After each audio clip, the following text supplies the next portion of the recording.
Liberando su potencial. Hablando de potencial humano, ¿alguna vez se han preguntado a qué se debe la gran disparidad de resultados y desempeño entre una persona y otra?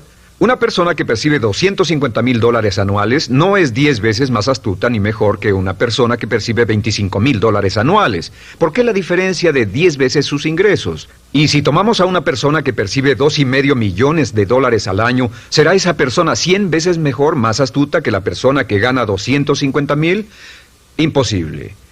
En un estudio reciente de coeficiente intelectual probaron a 1,000 personas de una cierta población y llegaron a la conclusión de que la mejor persona entre los 1,000 solo era 2,5 veces más astuta que la persona de menor coeficiente intelectual. Solo 2,5 veces la disparidad, y tal vez eso sea con toda la población. ¿A qué supone que se debe la diferencia? Al hablar de potencial humano, llegamos a una fórmula que deduje hace algunos años. Tal vez eso lo explique un poco. La fórmula comienza con lo que llamamos AI. O sea, atributos innatos, las cualidades, la inteligencia, la habilidad, el temperamento, cosas con las que se nace que no pueden cambiarse mucho. Además de los atributos adquiridos. Estos atributos son muy importantes, son su educación, su capacitación, sus capacidades, su experiencia, conocimiento, sabiduría, etc., multiplicado por A, que es su actitud, es igual al potencial humano individual, o al desempeño humano individual o resultados individuales humanos. Ahora, de estos tres, los atributos innatos se traen desde el nacimiento. Los adquiridos pueden cambiarse, pero se necesita cierto tiempo para ello, aunque a veces cambiamos muy rápidamente. Cierta información valiosa puede cambiar dramáticamente su eficacia, pero las actitudes pueden aumentarse o disminuirse dramáticamente en segundos. Cada vez que mejoramos nuestra actitud, multiplicamos todas nuestras capacidades. Una actitud ha sido llamada acertadamente el lenguaje más importante del ser humano, la palabra más importante del idioma en el humano. Todo lo que hacemos en la vida, según un estudio en Harvard entre estudiantes ejecutivos, será en un 85% de actitudes.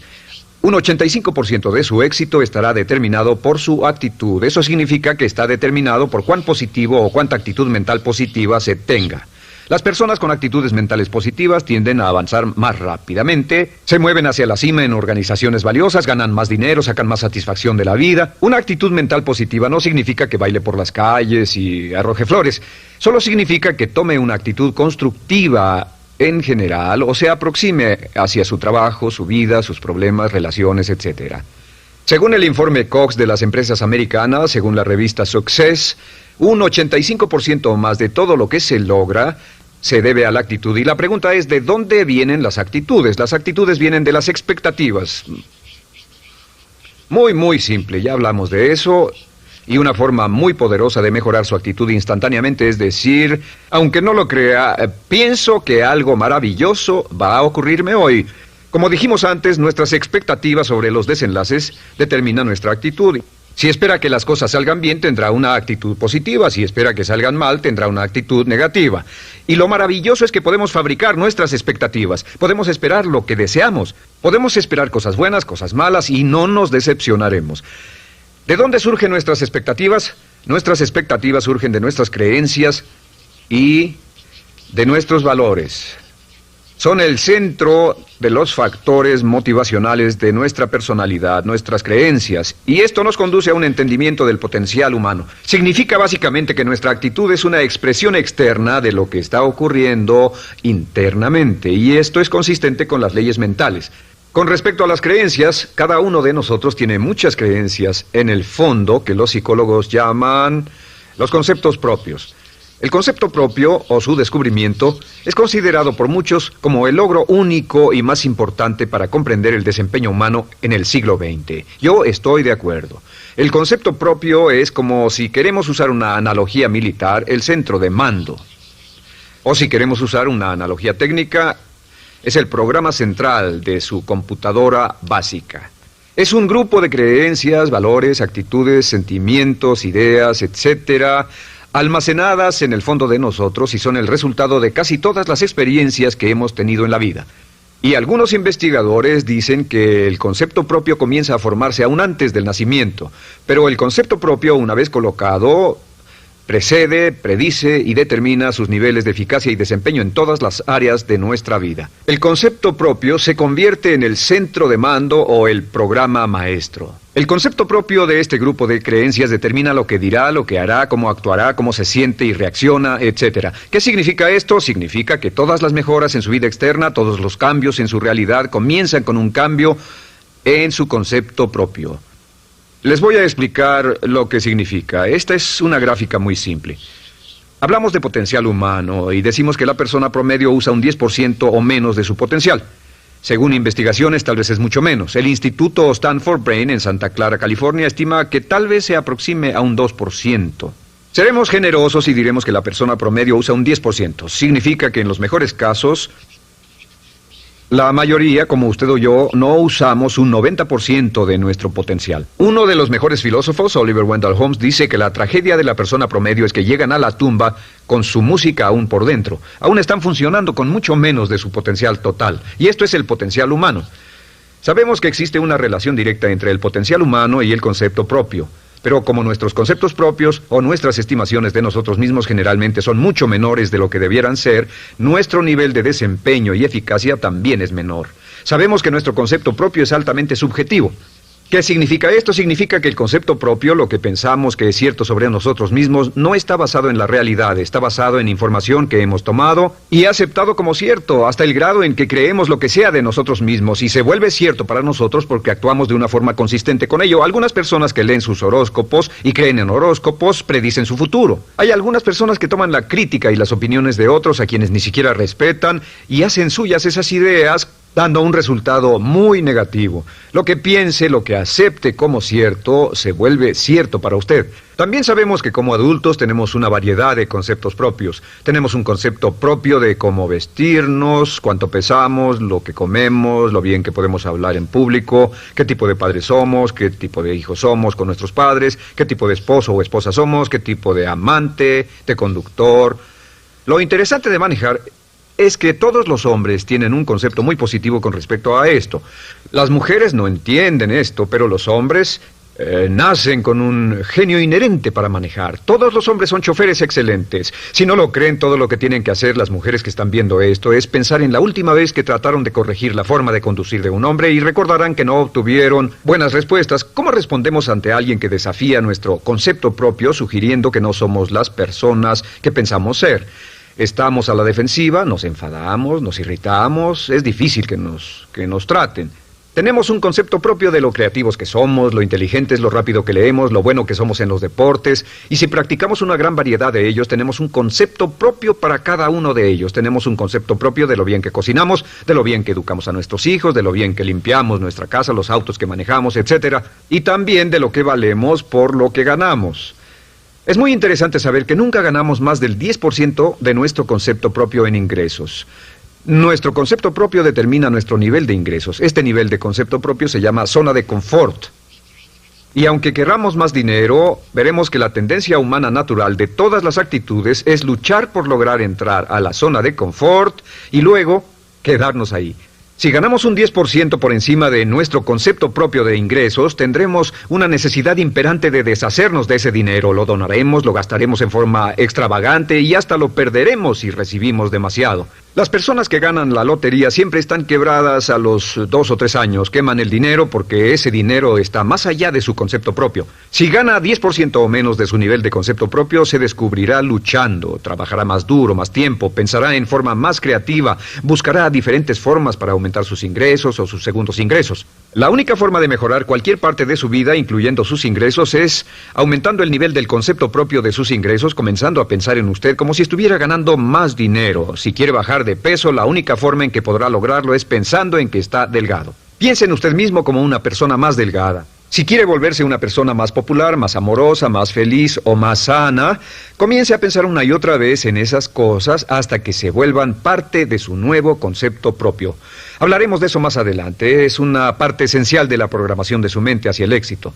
Su concepto propio global está determinado por el promedio de sus conceptos propios en las áreas que considere importantes. Ahora, su concepto propio está formado de 3 partes críticas. La primera parte del concepto propio es el ideal propio.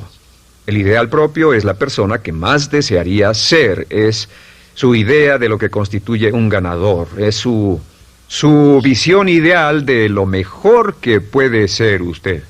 Nada más, una de las cosas que sabemos de las personas con éxito es que las personas con éxito tienen ideales propios muy claros, ideales claros de quién quieren ser en el futuro.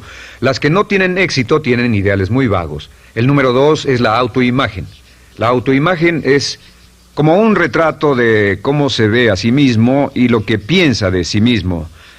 La autoimagen es el espejo interno, es como se percibe a sí mismo ahora en su desempeño actual, en forma cotidiana. La tercera parte es su autoestima. Su autoestima es cómo se siente consigo mismo. Cómo se siente consigo mismo es la fuerza motriz, el motor, la fuerza poderosa dentro de su subconsciente. Es la fuerza de energía dentro de su concepto propio y determina casi todo lo que le pasa. La mejor definición de autoestima es cuánto se agrada a sí mismo. Cuánto se agrada a sí mismo como esposo, cuánto se agrada a sí mismo como empleado, cuánto se agrada a sí mismo como jefe, como inversionista, como orador profesional, como atleta, etcétera. Según se agrade a sí mismo, su nivel de autoestima, su sentimiento emocional global respecto a cualquier área de su vida, determina su desempeño y su eficacia en dicha área. Lo sorprendente es que se convierte en lo que piensa, su concepto propio es maleable, su autoestima puede formarse repitiendo una y otra vez, me agrada mi persona, me agrada mi persona, me agrada mi persona. Me agrada mi persona, me agrada mi persona, me agrada mi persona. Entre más se repita, me agrada mi persona, me agrada mi persona, entre más lo repita una y otra vez, más crecerá su autoestima y entre más crezca su autoestima, más crecerá su concepto propio global. Cuando crezca su concepto propio global, su desempeño será mejor en todo lo demás que emprenda. Cada vez que diga, me agrada mi persona, me agrada mi persona, me agrada mi persona, me agrada mi persona, me agrada, será como bombearse psicológicamente. Todo lo que pase que haga que su autoestima suba, hará que se comporte mejor. Todo lo que haga que su autoestima baje hará que se comporte peor, que cometa errores, que sea infeliz, etc.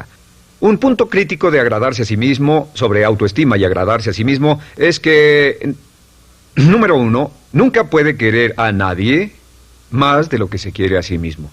Que su nivel de autoestima es determinante de la calidad de relaciones que tenga con los demás. Y número 2, es que nunca puede esperar que nadie más lo quiera o respete más de lo que se respeta a sí mismo. Cuanto se agrade o se respete a sí mismo, determina sus actitudes hacia usted. Todas las escuelas de psicología actualmente están de acuerdo en el hecho de que depende de lo que usted realmente se quiera y se respete a sí mismo como un ser humano valioso e importante, tiene efecto sobre todo lo que le pase. Cuánto se agrade a sí mismo, y lo que puede hacer es mejorar su autoestima diciendo me agrada mi persona, me agrada mi persona, me agrada mi persona, me agrada mi persona. Y esto nos lleva a la pregunta, ¿de dónde viene el concepto de autoestima? Y descubrimos que el concepto propio es maleable, puesto que no nace con este concepto propio, no nace con ninguna idea sobre sí mismo, no nace con autoimagen ni autoestima. Nace, en cierto modo, como potencial propio. Es la mejor forma de plantearlo. La persona promedio llega al mundo como potencial puro. Y no tiene el concepto propio de que todo lo que es ahora, todo sentimiento que tiene, toda actitud o valor, tuvo que aprenderlo en el transcurso de su vida. También sabemos que el niño llega al mundo con una necesidad imperante de amor y contacto. Y como una gran cantidad de investigaciones lo indican, necesitamos mucho amor y contacto durante toda nuestra vida, pero en especial durante nuestros años de formación, porque de niños aprendemos quiénes somos, cuánto valemos, si somos importantes, inteligentes, amorosos, chistosos.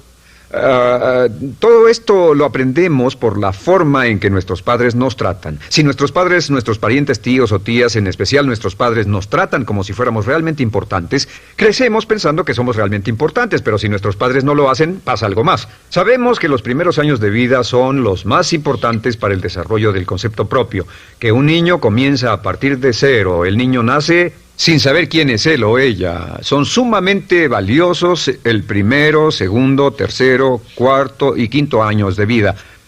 Algunos psicólogos pensaban que eran los 5 primeros años, pero ahora dicen que son los 3 primeros años. En sus 3 primeros años de vida el niño aprende quién es y dicen que si se les da suficiente cantidad y buena calidad de amor en los 3 a 5 primeros años, los prepara usted de por vida. Los coloca en una base sólida de autoestima y confianza en sí mismos, valor e importancia realmente. Existe una relación directa entre la calidad y la cantidad de amor y el desarrollo de una personalidad sana. Entre más amor, amor incondicional, reciba un niño en sus años formativos, más fuerte será la base de su personalidad. El reverso de la educación es que casi todos los problemas de psicosis, neurosis, perturbaciones de la personalidad y problemas de comportamiento surgen de los problemas que se tengan con el concepto propio.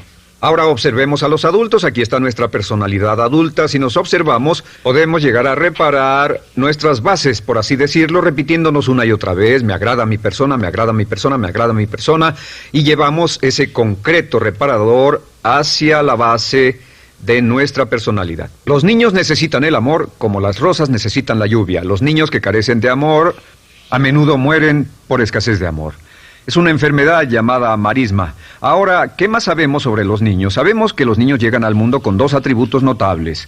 El primero es que no sienten temor.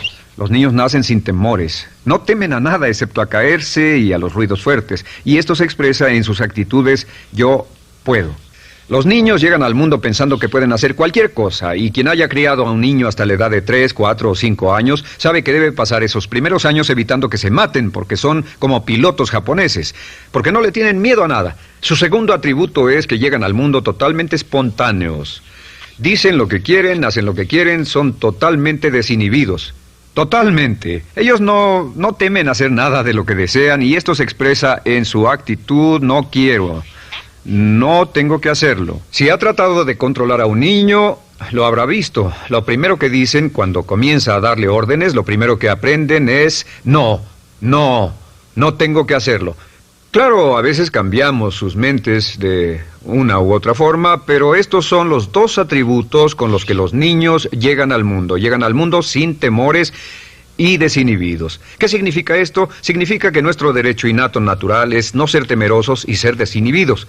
Y solo cuando podemos crear la misma situación en nuestra vida adulta, cuando no tememos y somos desinhibidos, nos sentimos a gusto con nosotros mismos. Las mejores organizaciones, las mejores compañías son las que crean un ambiente donde nos sentimos sin temores y sin reservas para ser nosotros mismos y para hacer lo mejor de nosotros. Al crecer descubrimos que los niños aprenden de dos maneras. La primera es por imitación. Imitan a uno o a ambos padres, en especial al padre dominante.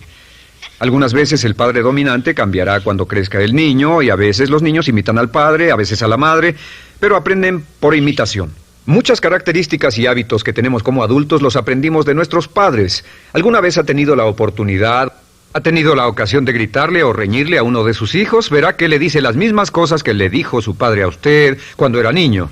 Así que imitamos. A veces imitamos su caminar, a veces su forma de hablar, a veces imitamos sus valores, sus creencias, etcétera, aunque esos valores y esas creencias no tengan ningún valor. ¿Por qué? Porque nuestros padres eran así cuando nosotros éramos niños. La segunda forma en que aprendemos es pasando de la incomodidad, lo que no se siente bien, hacia la comodidad. Freud llamó a esto el principio del placer. O sea que nos movemos hacia aquello que nos hace sentir cómodos, lo que nos da placer, lo que nos hace sentir bien con nosotros. Nos movemos de la incomodidad hacia la comodidad. Así es como aprendemos a no mojar el pañal, por ejemplo. Sabemos que no es agradable caminar con popó o pipí en nuestros pañales. Vemos lo que hacen nuestros padres, vemos lo que nuestros parientes hacen y decimos: estas personas no hacen lo que yo. Así aprendemos a caminar y lo demás. Así que de la incomodidad hacia la comodidad. Durante toda nuestra vida, por cierto, así es como aprendemos. Imitamos leyendo lo que otras personas hacen, estudiando libros y en el trabajo, imitamos cuando vamos a la escuela, y hacemos lo que nos da resultados positivos, lo que nos da refuerzos positivos, y hacemos cada vez menos las cosas que nos causan incomodidad o dolor. Ahora, muy temprano en la vida, como equivocación o como resultado de una equivocación que los padres cometen en la crianza, los niños comienzan a aprender hábitos y patrones negativos. Los patrones y hábitos negativos tienen sus raíces principalmente en la crítica destructiva. La crítica destructiva comienza muy temprano en la vida, a veces en los primeros meses. Y la crítica destructiva la usan los padres para dirigir y controlar a sus hijos. Desafortunadamente, tiene un efecto muy peligroso y dañino sobre nosotros, ya que la crítica destructiva tiende a minar la integridad de la personalidad del niño. Muchos de nosotros, incluyéndome a mí y a muchos de ustedes, nos hemos visto minados y heridos por la crítica destructiva más que todas las guerras en la historia. Ahora, como resultado de la crítica destructiva, comenzamos a desarrollar hábitos y patrones negativos. Los patrones de hábitos negativos son respuestas condicionadas hacia los estímulos. Los patrones de hábitos negativos se desarrollan en los inicios de la vida. Se desarrollan como resultado de una repetición del temor y el dolor una y otra vez. Se desarrollan como resultado de la crítica destructiva, el castigo físico, etc. En los inicios de la vida comenzamos a desarrollar dos manifestaciones que nos persiguen durante toda nuestra vida y más que ninguna otra cosa inhiben nuestro potencial. La primera es la llamada patrón de hábito negativo inhibido. El patrón de hábito negativo inhibido se aprende cuando al niño le dicen una y otra vez no. Aléjate de ahí, no toques eso, y se le castiga. Cuando el niño intenta algo nuevo, o se involucra con algo, o huele algo, o derrama algo, o rompe algo accidentalmente, el padre estalla y se enfada mucho. Como ven, el niño está impulsado por la curiosidad insaciable de explorar su mundo. Y lo que pasa es que cuando lo explora o se interesa y echa a perder algo, si el padre reacciona golpeando al niño, el niño comienza a pensar cada vez que intento algo nuevo, cada vez que intento algo diferente, cada vez que voy más allá de mis límites, cada vez que me salgo de mi zona de comodidad, cada vez que no juego sanamente, me golpean, me castigan, me lastiman, me envían a mi alcoba y me siento mal. Y muy pronto el niño desarrolla el sentimiento de no puedo, no puedo. No puedo. Cada vez que trato algo diferente, me castigan. No puedo, no puedo, no puedo. Es como la respuesta de Pavlov. Pavlov sonaba la campana y le daba de comer a un perro, y el perro salivaba, y Pavlov alimentaba al perro. Mientras sonaba la campana, el perro salivaba y siguió haciendo eso, y después Pavlov solo sonaba la campana y el perro salivaba. Lo que pasa en la vida adulta es que esto crea lo que llamamos temor al fracaso. El temor al fracaso es una respuesta condicionada a un proceso de crítica destructiva que ocurre en los primeros 5 o 6 años de la vida. El temor al fracaso automáticamente nos activa, nos sentimos ansiosos, tensos, intranquilos, sentimos presiones y estrés en nuestro plexo solar, sentimos ganas de retirarnos del evento, y el temor al fracaso es la razón principal por los fracasos en la vida adulta. Es la razón principal por la que evitamos cumplir plenamente nuestro potencial. De hecho, todos los patrones de hábitos negativos se experimentan en el cuerpo físico. Puedes saber cuál es un patrón de hábito negativo porque se siente en el cuerpo físico, precisamente. El patrón de hábito negativo inhibido, el temor al fracaso, el no puedo, ocurre primero que todo en el plexo solar. ¿Ha tenido la ocasión donde debe hablar frente a un grupo, debe ir a una revisión de su desempeño, o debe hacer una llamada determinante? Primero su plexo solar se aprieta. Si el temor continúa, su respiración se acelera. Su corazón comienza a latir apresuradamente, su frecuencia respiratoria aumenta y le duele la cabeza como migraña en la parte frontal, su garganta se le cierra y no puede hablar y se le seca la boca por completo, y como se pone tan tenso y asustado, va corriendo al baño. Estas son todas las manifestaciones. No hay peligro físico, pero sí peligro psicológico, una respuesta condicionada. Cuando sentimos estas cosas, la tendencia es retirarse de la situación que las ocasiona, y es la razón por la que no logramos mucho si retrocedemos. Es muy importante. El segundo patrón de hábitos negativos es el compulsivo. El patrón de hábito negativo compulsivo se aprende cuando a los niños se les dice una y otra vez: más vale que lo hagas. Si no lo haces, tendrás problemas o me las pagarás. A los niños se les convierte en recipientes del amor condicionado. Los padres no intentan hacer esto, pero lo que hacen es sugerirle al niño: no te amo, por lo tanto no estás a salvo, a menos y hasta que hagas lo que yo quiero. El niño crece sintiendo: tengo que hacer lo que quiera mi mamá. Debo complacerla, debo complacer a papá, debo complacer a los demás, debo complacer a mis parientes, y a veces debo complacer a mis semejantes, debo complacer a mis maestros, debo complacer a todo el mundo, y crecen con esto: debo. No puedo hacer lo que quiero hacer, debo hacer lo que complace a las demás personas. Este patrón de hábito negativo muy temprano en la vida se traduce en el temor al rechazo. El temor al rechazo lo experimentan los hombres como adultos como un comportamiento tipo A. Hablaremos del comportamiento tipo A posteriormente. El comportamiento tipo A es una necesidad compulsiva o excesivamente compulsiva de complacer de algún modo a alguien sin normas de comportamiento, prácticamente sin pensarlo. El temor al rechazo nos impulsa, nos hace muy sensibles a las necesidades de los demás. Hacemos cosas que otras personas quieren, no hacemos lo que nosotros queremos. Siempre estamos tratando de complacer a los demás. Tenemos preocupaciones o nos importan las opiniones, sentimientos y actitudes de otros hasta el punto donde ocultamos nuestras necesidades. El temor al rechazo se siente en la columna del cuerpo. Se divide el cuerpo a la mitad y se siente hacia abajo en la mitad posterior del cuerpo. El primer lugar donde comienza a sentirse el temor al rechazo es generalmente en los hombros y el cuello. Nos sentimos entumidos, duros, tensos. Cuando tenemos mucho que hacer sentiremos un estrés tremendo en la columna. Los músculos se estiran en la parte posterior. A veces se manifestará como flebitis y venas varicosas y a menudo nos darán dolores de cabeza en la parte posterior de esta porque las arterias carótidas que llevan la sangre hasta la cabeza, los músculos a su alrededor se contraen y la cantidad de sangre que fluye hacia la cabeza fluye más lentamente y se siente un terrible dolor de cabeza en la parte posterior. Estos dos temores, los patrones de hábitos negativos compulsivos, el compulsivo y el inhibitorio, son resultado de la crítica destructiva, el gran destructor de la personalidad que nos persigue durante toda la vida. Y lo maravilloso de todo esto es que como son patrones de hábitos aprendidos, podemos olvidarlos. Podemos acabar con el temor al fracaso que nos detiene. Podemos acabar con el temor al rechazo que hace que hagamos cosas que complacen a los demás en vez de complacernos a nosotros, trabajando con nuestra propia autoestima. Porque existe una relación inversa entre la autoestima y el patrón de hábitos negativos. Porque entre más se agrade a sí mismo, menos teme al fracaso. Entre más se agrade a sí mismo, menos teme al rechazo. Entre más se agrade a sí mismo, menos temerá a cualquier cosa. Y si sigue repitiendo, me agrada mi persona, me agrada mi persona, me agrada mi persona una y otra vez, si sigue diciendo esto, con el tiempo su autoestima sube más y más y más y más y sus temores desde luego bajan. Cuando su autoestima sube, sus temores van en dirección opuesta.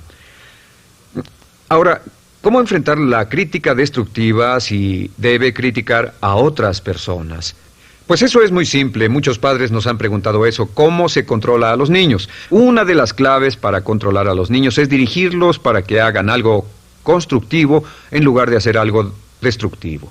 Otra cosa que debe recordarse es que lo que quiere hacer es que quiere dar una crítica informativa, crítica constructiva, lo que significa que se les dice a los niños lo que pueden hacer o a los adultos lo que pueden hacer mejor. Todo el propósito de dar retroalimentación de cualquier tipo es mejorar el desempeño. Si es padre o si es jefe o si es una persona en una relación, si una persona está haciendo algo malo o inadecuado, todo el propósito de darles cualquier tipo de retroalimentación es para que puedan hacerlo mejor. Sin embargo, existe una relación directa entre la autoestima y la crítica destructiva. Cada vez que se critica a una persona, su autoestima baja. Y cada vez que su autoestima baja, su habilidad para desempeñarse baja. Si critica a una persona en forma destructiva demasiado tiempo, llegará a un punto donde no intentarán nada. Se convierte en lo que llamamos hipersensible. Un adulto hipersensible es aquel que no puede aceptar críticas de nadie. Un adulto hipersensible es una persona que está muy tensa, ansiosa, si siquiera sugiere que no está haciendo lo correcto. Si trata con un adulto hipersensible, la clave es sentarlo y recordar 4 cosas. Número 1, comenzar con alabanzas. Número 2, proteja la autoestima de la persona a toda costa. Número 3, discuta el desempeño y no a la persona. Hable del comportamiento más que de la persona. Y número 4 es enfocarse hacia el futuro en vez de en el pasado. Enfóquese hacia lo que va a hacerse en forma diferente en el futuro en vez de lo que pasó en el pasado. ¿Por qué? Una razón muy simple, porque una persona no puede controlar el pasado. Al no poder controlar el pasado, cualquier crítica de lo que han hecho en el pasado les da un estrés tremendo y frustración. Así que, en resumen, la clave del éxito en la vida es una actitud mental positiva. Una actitud mental positiva se basa en expectativas de éxito, de una serie de expectativas positivas. Esa serie de expectativas positivas se basa en sus creencias y en su concepto de sí mismo. El centro de su concepto propio que determina su eficacia en la vida es su autoestima, y su autoestima se mide por cuanto se valore a sí mismo. Las dos cosas que nos frenan más que nada son el temor al fracaso y el temor al rechazo. Y uno de nuestros secretos centrales de éxito es este: Conviértase en un organismo generador de autoestima perpetua. Haga continuamente cosas para usted mismo, hacia sí mismo en su vida, que hagan que se agrade a sí mismo, que se ame, que se acepte, que se respete, que hagan que se sienta fantástico con usted mismo. Si es un jefe o un padre, no olvide que la clave para el máximo desempeño en su hogar y en su trabajo es hacer que las personas se sientan maravillosamente consigo mismas. Entre mejor se sienta consigo mismo y más se agrade, más probable será que logre que las personas a su alrededor lo quieran, lo acepten, lo respeten, se respeten.